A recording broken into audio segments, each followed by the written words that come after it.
Hello and welcome to episode number 3 of the What So What Now What podcast. Ravi, how are you today? I'm good, thank you. Yeah, not doing too badly myself. And how are you? How's the beast from the east treating you? I think it's just about left the UK. For those of you not familiar with the Beast from the East, it's a Siberian weather storm that basically visited the United Kingdom. It thought it needed to come and visit our lonely island. So Yeah, we've been pretty much snowed in. But it's funny because in the UK, when there's snow, we run around in like hysterics, whereas most other European countries are like, yeah, whatever. exactly. And I think I was quite lucky in that I escaped for this 2 week period. So I'm back over in the US for 2 weeks in New Jersey. So I've completely missed the snowstorm and the snow ends and the travel chaos that's been going on. You'll come back to what should actually be a spring rather than like a deep winter. Yeah, exactly. Good stuff. Today's the 5th of March, and today's episode, we're basically talking about personal identity and data. But before we do that, we thought it'd be a good idea just to catch up on what we've been up to. It's been a little while since our last podcast, and that's been because we've been busy. So, Ravi, what have you been up to? Yeah, so since the last pod, I think the biggest thing that I've been up to is where I went to the Optifro Forum. So, those of you that don't know what the Optifro Forum is, Optifro is a sports data company, and I've attended their forum for the last 3 years now. So, this was my third forum. It's really good fun. So, it's basically where they primarily get a lot of football, soccer analysts and coaches and scouts and things from clubs themselves, as well as people who are from the blogging community. So this is my journey into Tableau was through using public sports data and visiting them, as well Okay. as doing a bit of blogging on them. So yeah, I've submitted a proposal for the last couple of years as well. But it's one of my favorite times of the year because you get to not only meet the people that I interact with the sports analytics side on Twitter, but also seeing what's happening within clubs themselves. So it was really good fun this year. Some really interesting ideas, and yeah, it was good fun to catch up with some people. They changed the format a bit this year. They had a Q&A session with Devin Plula, who's Okay. he's director of analytics at Toronto FC, who they won the MLS Cup this year. So MLS Okay. Cup is like the big US soccer trophy that you can win. And they also had Luke Bourne, who's famously actually gone on Twitter rants about how data viz in sport is generally a bit bad and it's never really thought through properly. Yeah. He has a personal vendetta against radars, for example. Um, Okay. I mean, it makes sense, right? Because if a radar chart isn't contextualized properly, it's just a shape, it's a polygon, right? But But everyone loves radar charts from FIFA, right? exactly, it's FIFA, right? It's that sort of you always correlate radar charts with sports, and I think I personally like them because if you've contextualized and explained what properly exactly what each area being filled means, then it's useful and you can quickly compare different polygons. But if you're looking for Okay. raw values, then absolutely not. It's not the right chart choice. So, but yeah, it was good fun. I enjoyed it.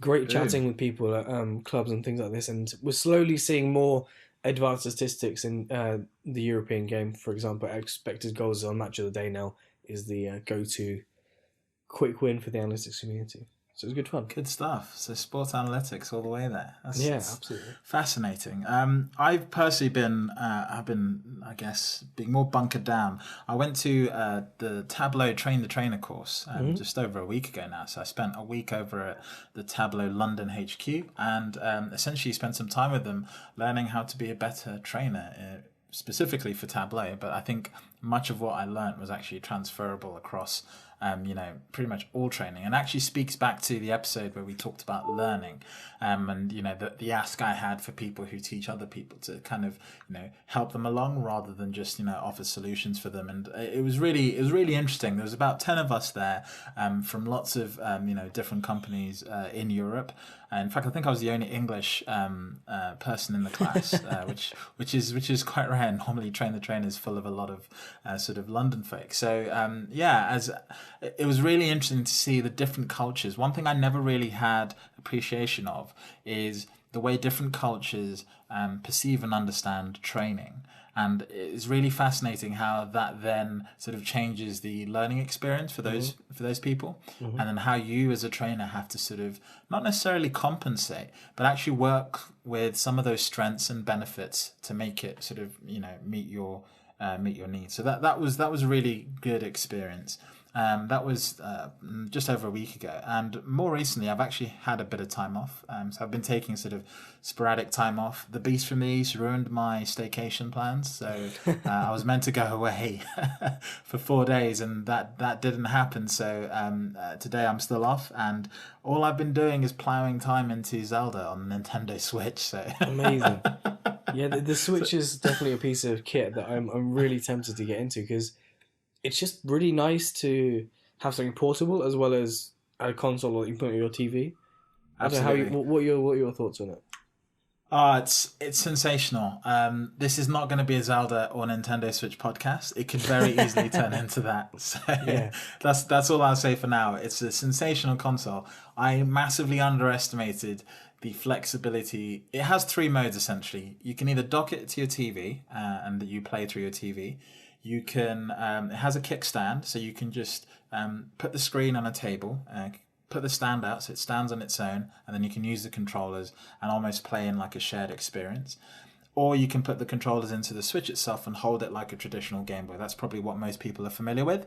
And it's amazing just being able to switch those modes as and when. And it just means you can play the console for longer, because when you're at home, it's in the TV. When you're on the go, it's in your hand. When you're, lunchtime and you're with colleagues, it's on the table. And it just fits so many use cases. I'm playing a very solo game at the moment, Zelda.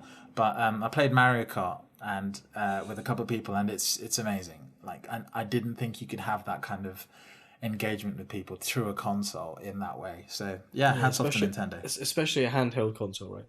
Yeah, exactly. And the funny thing is, you'd think the graphics are awful. Actually, the game design is really good, and it's gotten to the point where I think you don't pay attention to the graphics because the game quality is that good and it's that high. It's got that Nintendo feel to it. So everything about it is just really, really good. I love it. Good stuff. So going back to our topic today, personal identity and data. So what's the what today? What is the sort of what side of our podcast? Okay, so this is a topic that I've been massively interested in for I don't know how long, largely because I'm a big quantified self sort of addict. Quantified self just basically means you collect data about yourself with the view of helping improve a certain aspect of your life, but sometimes you don't necessarily have to do that. You could collect it and improve your life many years later when something starts to change in your life, right? So it's also about future, historical, and the present. And I wanted to sort of take a step back and look at how technology and data and personal identity and data are sort of this really sort of busy playground of discussion at the moment, where everything seems to be centered around it. And I guess the what's of this can be broken down into 3 areas. Firstly, what's collected about you, right? What do people know? What do companies know? What can people find out about you just using data that you yourself have created? The second is, how much do you know? Like, what do you know about yourself that is out there? And the last thing is, does it bother you? Right? Yeah. So it's kind of like a complex topic because there's 3 what's in there, but they all sort of link into each other. So I don't know your thoughts so far. Yeah, it's sort of a nexus of what's, right? It's like, so we're looking at these 3 different aspects that are interlinked, and it funnels down to you as an individual, but then at a meta level, that information about the individual is exactly what we're talking about. So it's interesting because myself and my family are fairly, we don't like, we like our privacy, right? Like we've always been advocates of keep my data to myself unless absolutely necessary. And it's sort of something that's sort of, imprinted upon me as I've grown older. So I'm very conscious of all the different ways of collecting data, some of the passive and some of the active levels, right? And I think that sort of what's collected about you and how much you know, those are 2 very strong factors. And I think this is where the sort of wider discussion comes into place, because I think people don't, either they don't realize, or they feel like they're not explicitly told when data is being collected about them. When in reality, I'm almost at the stage in my life where I'm thinking, uh, you know, all I just know all data is collected about me. Like I mean, Yeah. I just accept that, and then I want to then make an active movement to say I want to shut off this panel or restrict this panel. Like the streams of data I'm giving out, I feel like now I know that everything can be and is being like monitored or collected. I feel like I can turn those taps slightly, but of course I don't think that tap's ever fully ever going to turn off, because unless you become a hermit, there's not really much likelihood of you disappearing off the face of the earth. Everyone has a data imprint now. Exactly, and it's interesting what you say. I mean, I have a very similar stance, and I'm probably more liberal than most. I'm actually a proponent for having your data in services, because, and this is the big but, and this is the big because if those companies can offer you better services and better sort of packages of stuff that they can offer you. Maybe it's Facebook and they want to offer you a way to connect with your friends, or maybe it's Apple and they want to offer you an iCloud storage solution so you can keep all your photos in the cloud rather than on your phone to free up some space. If those things are targeted and work in a way that actually enhance your life, and an important bit, you're more than happy to offer your privacy as an exchange to access those things, I don't have a problem with that particular sort of way of thinking. And the reason is this. Before these social networks existed, before these services existed, I mean, I don't even people can remember what was life, what life was like. Life before Google. Exactly. Like, we as a society have opted into this way of working because it offers such epic amounts of convenience and capability to us that we've just sort of taken for granted that all of this has to be somehow resourced and somehow built and somehow created. Now, that doesn't mean that, companies can cross the line, but I do think where there's a healthy balance between, okay, company X, I will give you this information if you can offer me this kind of service. The best example I can give is Google Photos. Now, that thing is just sensational. This might even become an advert for Google Photos if I'm not careful. 3 years ago, they started by saying, hey everyone, have unlimited photo storage. And initially, I was like, whoa there, easy now. What are you going to start doing? You're going to start looking at my photos and look at this. But the offer was this, put your photos into the cloud. In a few months, we'll start telling you interesting things about what's in your photos. We'll start editing it for you. We'll start making albums for you. We'll also start making it easy for you to search. We'll start putting together memories of your holidays. And I have something like 80,000 photos and videos, okay? And for me, that's a sensational offering. So, as soon as that came out, I spent, I think, the best part of 3 weeks uploading all my stuff onto Google. And then 2 weeks later, it just completely revolutionized my photo album. There's no way on earth I could have done anything close to what Google has done so far with my photo management and organization. And better yet, they keep adding functionality and features to it. How does this help Google? It trains their AI so that they can look at pretty much any photo or video, so they can make sense of things. They can probably build like a 3D visual map of the world using everyone's photos, okay? Yes. Now, am I bothered by that? Not so much, because guess what? I love Google Street View when I'm going somewhere and I have no clue where it is. Now, if I happen to be in that Google Street View video and they've forgotten to mask up my face, do I care? Yes. And so there needs to be this balance of benefit for the user, but also, being careful about infringing on people's privacy. And so what people don't often do is find out ways they can control, certain aspects of what, these companies can and can't do with their data. But then there's this other aspect, which is people don't do a good enough job of actually critiquing privacy properly. They critique the wrong things, and we'll come to this a bit later in the so what. But that's my general stance. As long as a company can offer me a genuinely meaningful benefit for me to give them their data, I will do it. Because to me, I used to pay for photo management services. I used to pay £30-40 a month, and none of them can do what Google's doing with my photos today. And I think And I think the easiest way to explain Google like as a business model is that's your payment. Like you've got this service that allows you to access and index every single website on the internet, every single image, as a start of what Google does, as a crux of what Google started off being, and now it's sort of grown into this massive beast. But if we think about Google in that sort of way as are using its service to find far-reaching parts of the internet, then actually the trade-off there is you're paying them in your privacy data. You're paying them by saying, I am using this internet in this web browser at this time, searching this certain thing. It's linked to.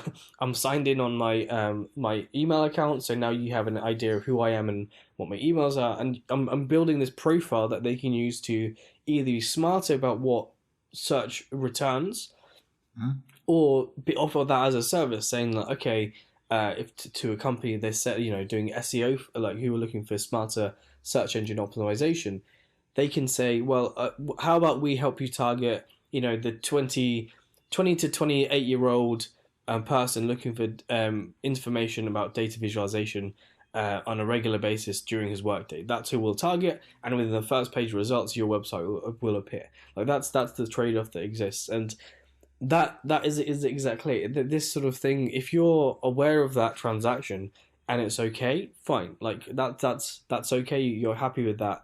But it's when they're saying, well, actually, we can point you out as a 22-year-old Asian person of Asian heritage who went to university in Plymouth and works in London and works for all these different clients because we can see you on the different networks. Then it gets a bit tricky, right? Then it gets a bit of like, well, actually, you know exactly who I am and where I am. So Exactly. And some of that comes down to ethics, right? Like, what are the ethics of this company? And it's funny because a good comparison point. I'm just going to use Google as the big bad evil, person in this in this story, and I'm gonna.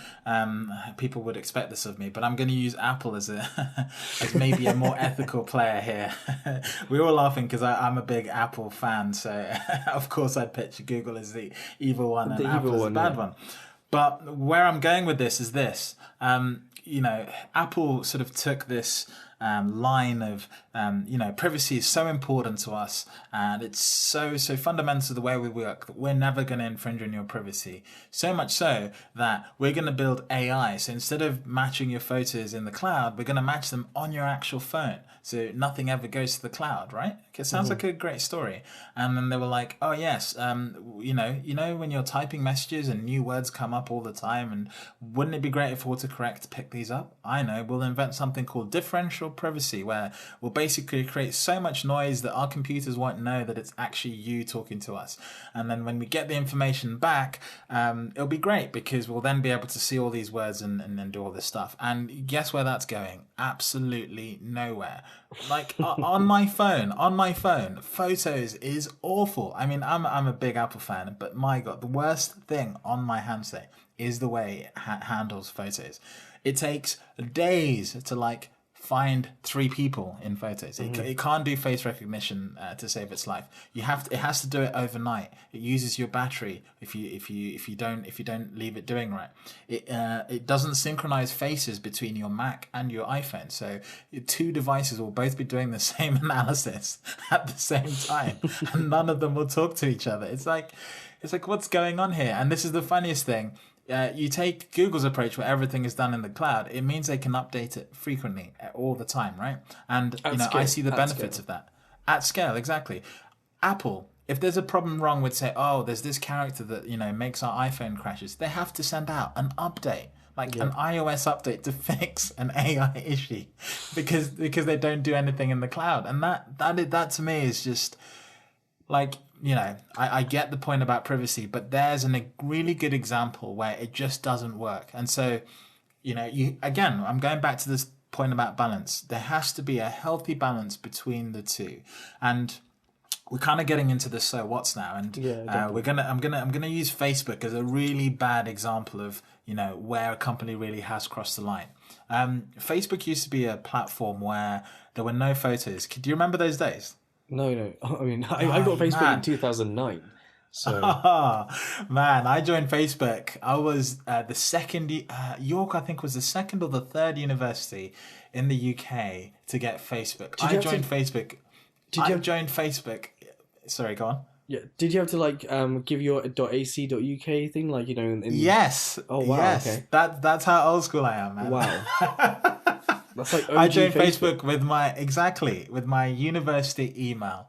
And not only that, I had to wait for an invite. When I got in, I could invite 10 people. And it was crazy. It literally took over communication on our campus. And it happened right at the beginning of our university year, 2006 when I started, right? So, and then 3 months later, they introduced status updates. Because before, all you could do was just be like, hey, I'm Tim, here's my profile. And you could just look at profiles. Then they introduced like status updates. I, Then I, they I introduced enjoy this- that status updates used to be Tim and Grainer is whatever, and it's like Yeah. people followed that same like process. And when I joined, I was like, why is everyone doing this? It's so weird. It's like, Yeah. Exactly. And eventually they hit the nail on the head with photos, right? You could upload photos. Now, they've been collecting everyone's photos. Most people, I think 90% of people, if you ask them where do they keep their photos, they'll say Facebook, okay? Not on their phones, not on a USB drive, not on an external hard drive. They'll just say, oh yeah, I uploaded them to Facebook. Now, over the last decade, Facebook's photo recognition capabilities and photo management capabilities have gone exponential. No least because they acquired Instagram, the world's biggest photo platform. yeah. But what they've been doing in the background is they've been building facial recognition software into this.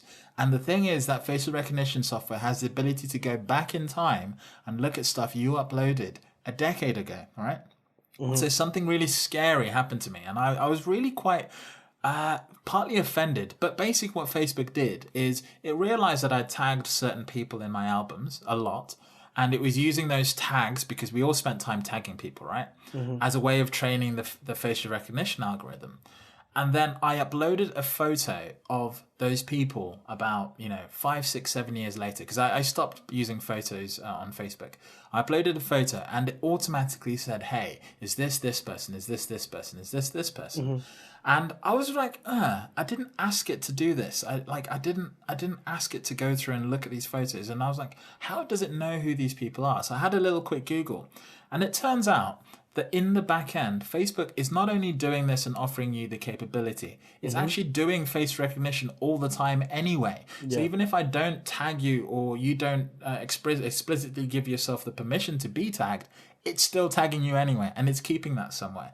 Just in case you decide to join, upload a photo, and it can go to you, hey, are these 20 photos of you? We'll help you build a photo album and help you choose a profile photo. And that, I believe, is crossing the line, because you should be given the explicit, ask, do you want to be tagged on Facebook? Yeah. Or do you want me to tag and look at these photos? I'm not just uploading content, for my own benefit. And yes, I'm uploading it onto their service.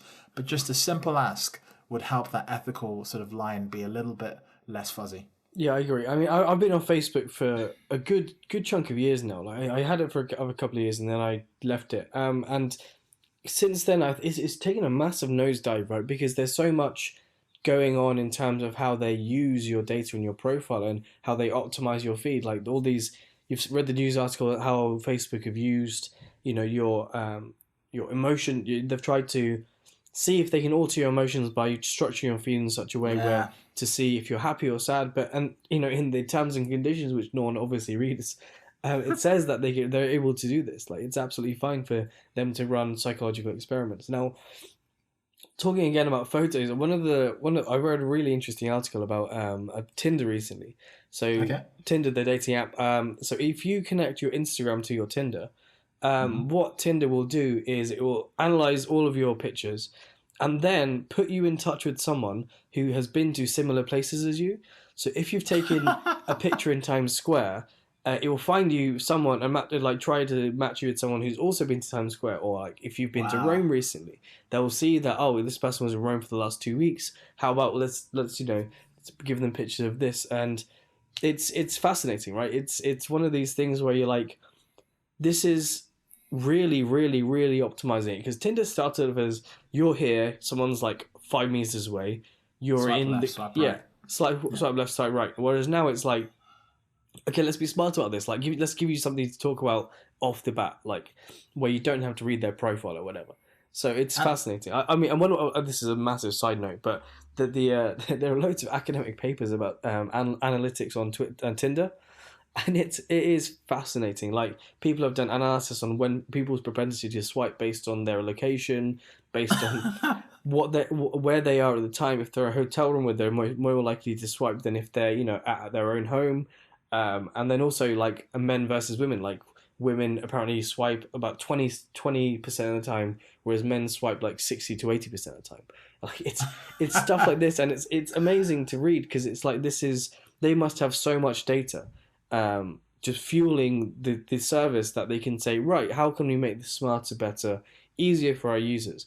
But I think that's maybe a good example of, well, we're helping you, right? Like, you've seen the dating adverts for like I don't know, Match.com, where they're like, we don't just match you on your like 5 things you like. We just match you on exactly who you are, like, as a person. yeah, The more information you give us, the better we are at feeding the people that work for you. Ravi, you know the advert very well. I mean, I watch a lot of trash TV, right? Yeah, so it's that sort of thing, which is a good trade-off, where you're saying, well, I'm giving myself to you as for the service, and I'm getting something back. Now, another aspect to this is advertising, right? So advertising is probably one of the biggest benefactors of a lot of open data. So being able to do targeted advertising optimizes the cost of the advertiser, and allegedly is better for the consumer as well, because they're only seeing stuff that they're interested in, and they're not, the provider of the advert isn't wasting pixels or whatever. Now, one of the most fascinating debates we have coming forward is the sort of this paradox between the ad blockers and the ad block people. So, like, how are ad blockers reacting to ad companies saying, right, okay, this portion of adverts are okay, but then we block all this sort of spam, and that's happening, right? Like, they're trying to find this not right balance of saying, we can allow you to. We'll allow consumers to see these adverts, but we'll block all of these adverts. And this conversation is ongoing between, AdBlock Plus and whatever you use on your browser, and everyone else. And I think that's fascinating. Yeah, it's an interesting one, because there's a recognition that, and it goes back to the genesis of the internet. The internet was never meant to be monetized. Like, the whole point of the internet, it's just a network. Yeah, and marketeers and companies turned up, and they said, I wonder if we can make a living out of this. And newspapers are finding out, the hard way that they can't. Yeah. So, like, as soon as Google and the likes of, Facebook and Google turned up, and they took, advertising eyes away from print and onto the digital screen, these companies sort of started really struggling. And to go back to your point, it's a very interesting balance, because people understand that the internet works like this. Journalists, content isn't made out of nothing. Even us on this podcast, when where I host the podcast and the way the website is done, there is an economics around that, and it's not free. But the internet was built with this mantra and expectation that everything is free. That's why you can just go to any website without any sort of block. And that's why net neutrality in America is causing so many waves, because it's starting to break down that barrier. And ad blockers are, they're an interesting thing, because the competition between marketeers versus ad blocking is getting really gruesome. It's like a hustle and tussle. One of the smartest things I love about marketeers is their ingenuity to get around things like ad blocking. And I think 3 years ago, this new concept called fingerprinting came into the fore. Are you familiar with this? Yeah. So it basically creates that identity, right, and it follows you around. Yeah, exactly. So what marketers did, for those who aren't familiar, is that they said, okay, fine, you want to run ad blockers? Okay, no problem. We're not going to look at cookies. We're not going to do anything to do with ads. All we're going to do is we're going to put maybe a pixel on this page, or maybe, a like button like Facebook and Google does. Those like buttons are actually tracking entities that track where you go, and they're on everything, right? So they're pretty much tracking you everywhere. And what we're going to do is we're going to say, we're not going to even look at your IP address. What we're going to say is, if we look at your browser and the way your browser is set up, okay, you're going to have a certain combination of bookmarks, favorites, font settings, window size, because your screen has a specific dimensions.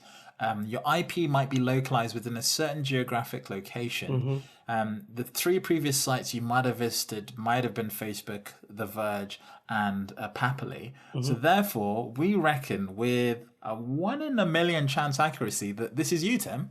And guess what? It works. Yeah. And this is what they're doing now. They're not using cookies. They're not using all this other stuff. They're just using fingerprinting running in the background of so many websites.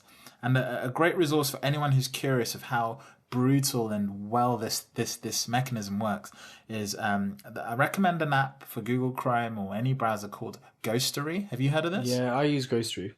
Yeah, so Ghostery is great because what it does is it surfaces and tells you which ad trackers are running on the page that you're currently on.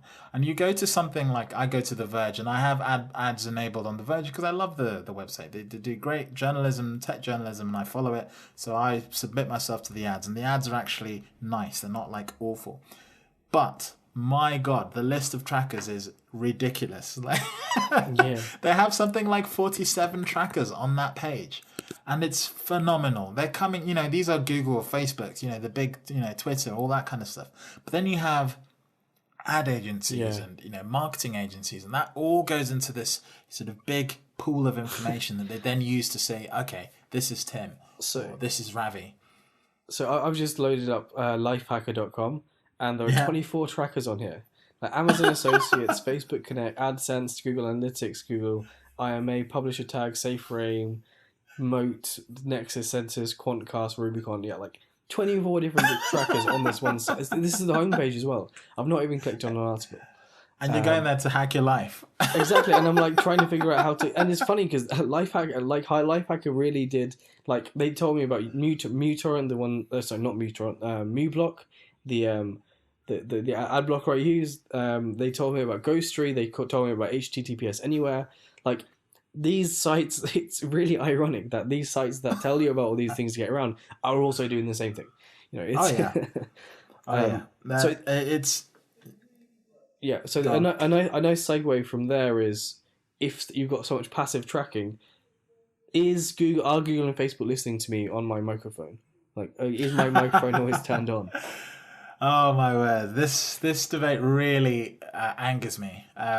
Because I'll burst the myth right here, right now. Lots of people think that Facebook, Google is listening to them on their phone and their microphone, and they think that's why their battery dies really quickly. That is a huge myth. They don't do any such thing.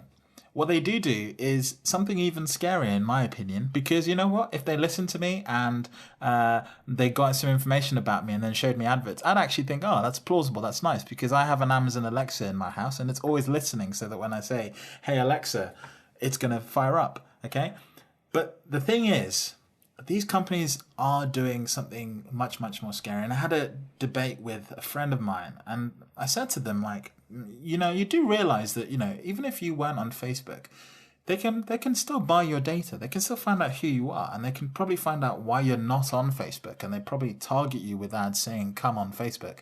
And then when you get on Facebook, they'll be like, okay, this person has actually joined. Good work. Good work. Now let's track this journey and now target 70,000 other people who are also not on Facebook with the same method, because we need to now know this one works. Yeah, exactly. And here's the thing, a really simple example, and lots of people don't think about this. They think, yes, my bank data, my finances, all very nice, safe and secure. Wrong. Those companies sell your data to, guess what? Credit reference agencies. Credit reference agencies are in the business of letting other companies know the kind of people that are good to lend money to, good to do business with, and also just in the business of telling people about the kind of people exist in the world. Yeah, anyone who wants to buy it.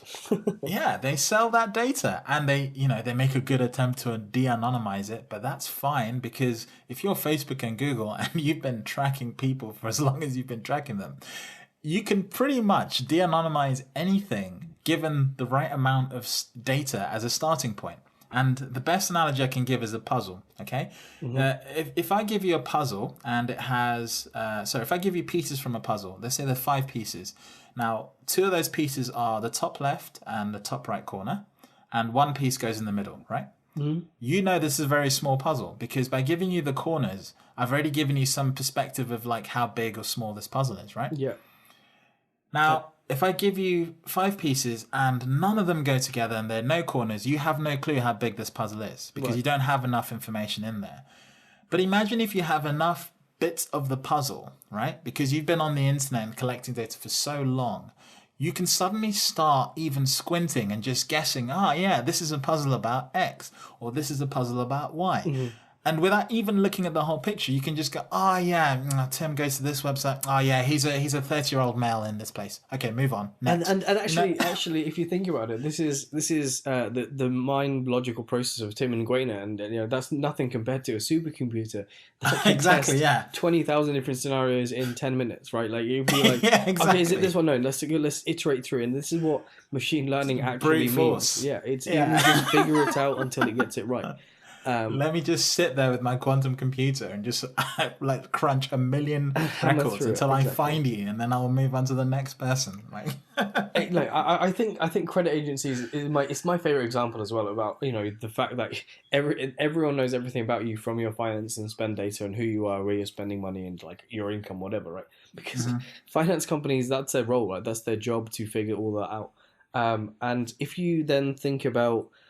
So if anyone is interested in finding out what Experian knows about you, search Mosaic. So the Mosaic scores and codes are what Experian have and do sell to other companies. I've worked with bits of this data before, and it's like you can... Basically, they have groups, and it's like it's as granular as this is a Caucasian middle-income family who have 3 cars and 2 children. That's the level of like granularity it goes to. It's like this is the profile of this person.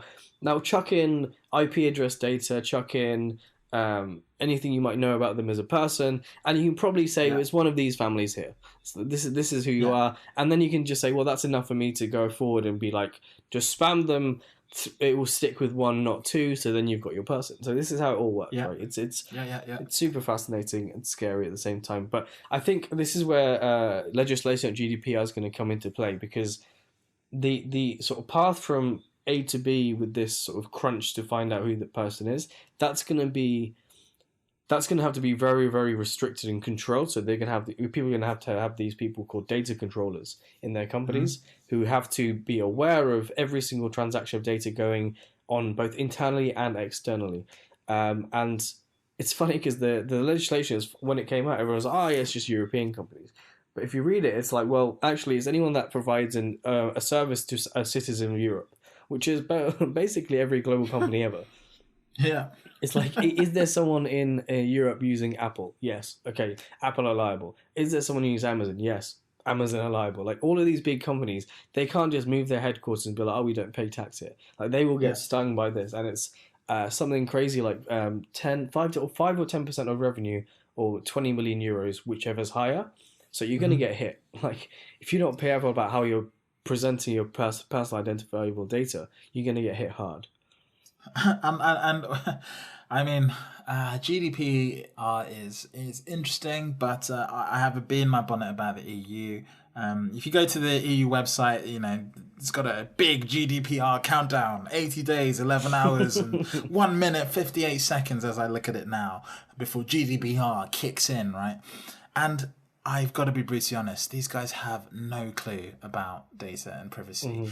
The things and policies, I mean, it's the EU we all have to thank for the massive banner that comes up on the top of a website that says, did you know this website uses cookies? Like, and it just misses the mark every time. They miss the angle, they miss the mark, and they never really get down to the nitty-gritty thing.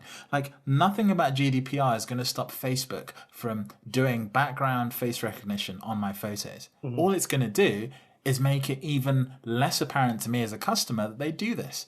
And okay, you can throw all this regulation and, put in all these fines, but I guarantee you the EU will not be able to even keep up with the amount of infringements this thing is going to cause. And so I always kind of, I hate regulation when it's delivered by like an entity like the EU, because more often than not, they miss the mark. They don't actually know sort of what's going on. I think governments actually have a much better capability of doing this themselves, and I'm looking forward to our government actually coming into play and maybe adding a little bit of GDPR plus, and just making it a little bit smarter. But one other thing I also just like to highlight to people, and we talk about companies investing in big computer farming all this data, and it's this perspective.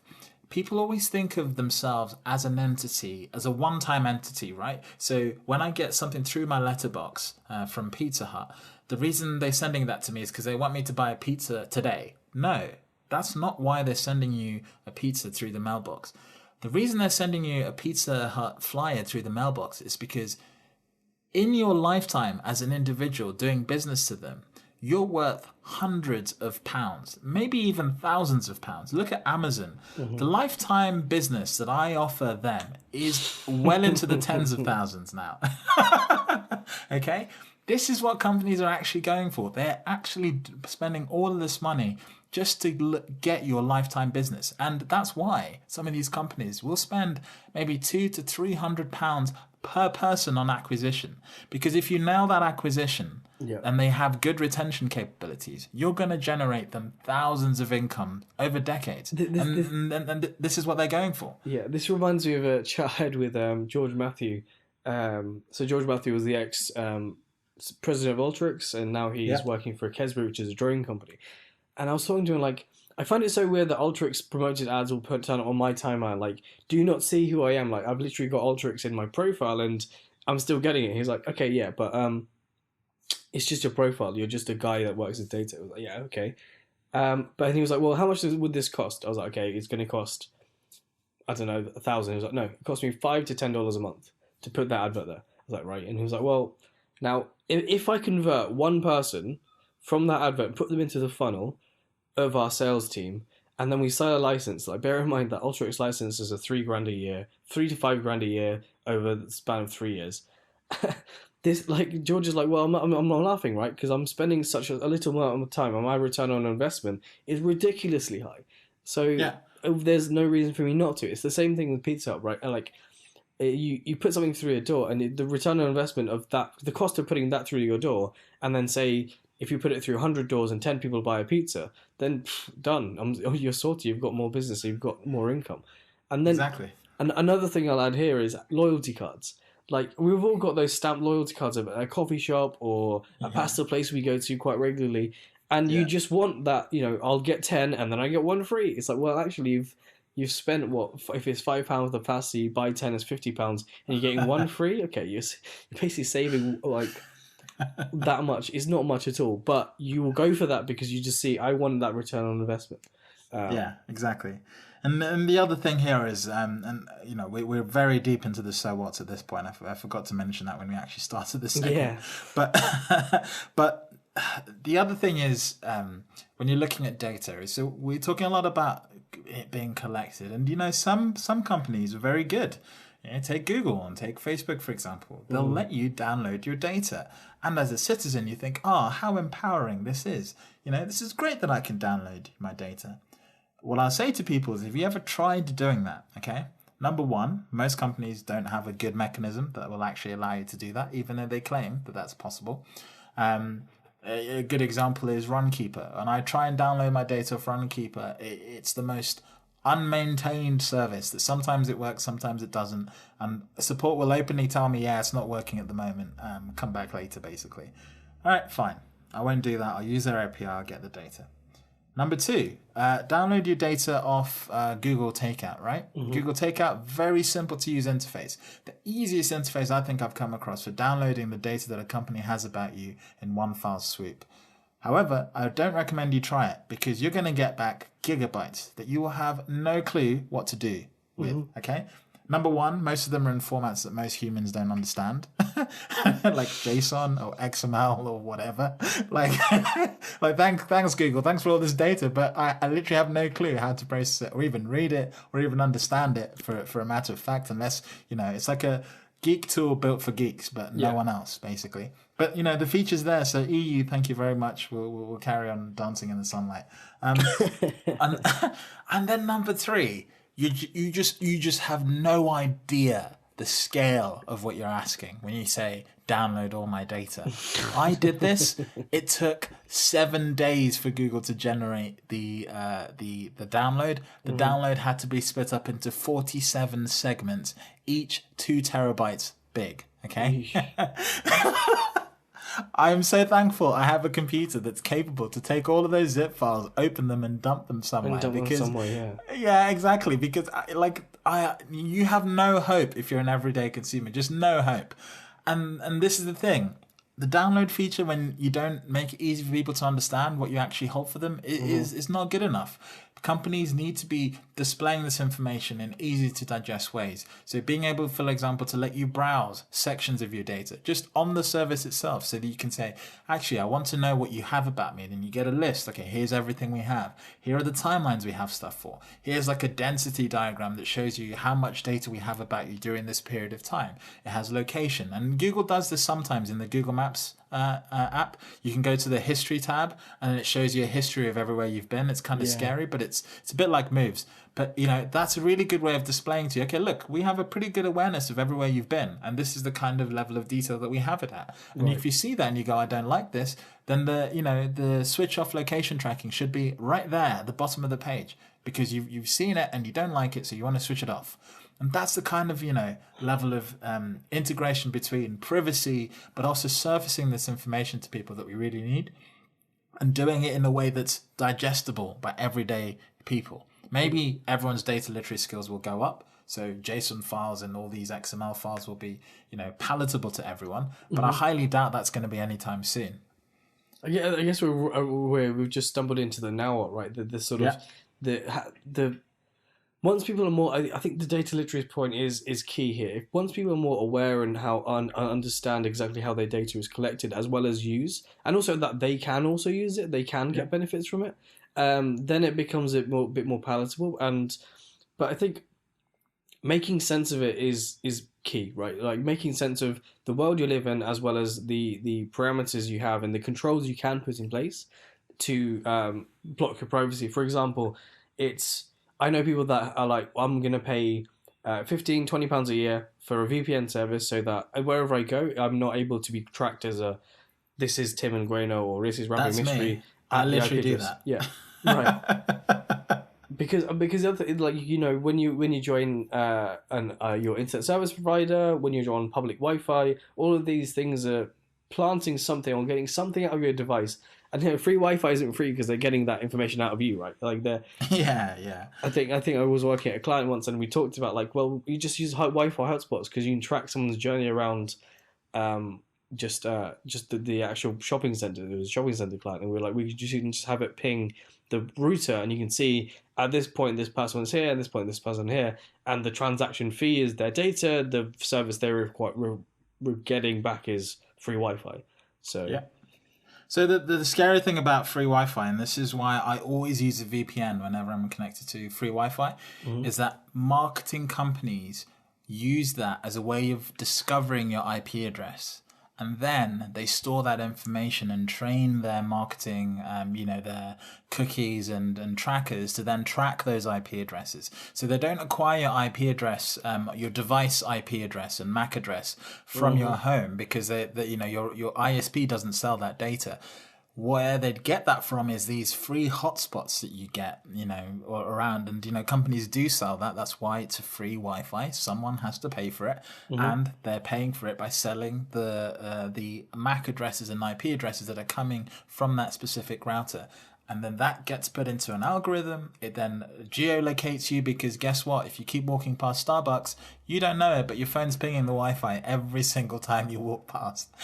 So these companies have really good situational awareness of where you go, where you work, and all of those that sort of thing. So, I mean, I'm not promoting VPN services to everyone, but I think if you're connecting to public Wi-Fi hotspots quite often, it's a really good idea to get VPN, not least because it's also a really common way to get hacked, because people go into those cafes with imitation networks that say they're Starbucks or say they're Costa.